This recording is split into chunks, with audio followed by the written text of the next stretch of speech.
అందరికీ నమస్కారం. నేను మీ శశిధర్ పూరెడ్డి. ఈరోజు మేము కొంతవరకు అయితే సొర చేనులో ఈ రోటోవేటర్ని వేసి సొర పంటను తీసివేయడం జరిగింది. ఎందుకంటే మొన్న జూలై 1 రోజు మనం ఇబ్రహీంపట్నం మార్కెట్కి మన సొర పంటను ఒక 300 కేజీలు అయితే తీసుకెళ్ళడం జరిగింది.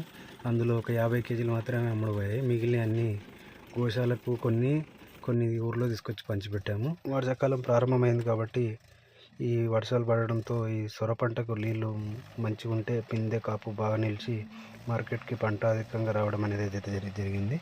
దీనివల్ల ఒకటేసారి మార్కెట్కి విపరీతమైన పంట రావడంతో ఇంకోటి ఈ వర్షాకాలంలో ఎక్కువ సొర పంటను సల్వా అని తినడానికి ఇష్టపడరు. వర్షానికి చెట్లు ఎక్కడైతే ఉన్నాయో అక్కడ విపరీతమైన కలుపు కూడా రావడంతో కొంచెం ఈ పాముల బెడద ఎక్కువ ఉండడం వల్ల కొంచెం భయంతో కూడా ఈ యొక్క పంటనైతే మాకున్న దాంట్లో సగం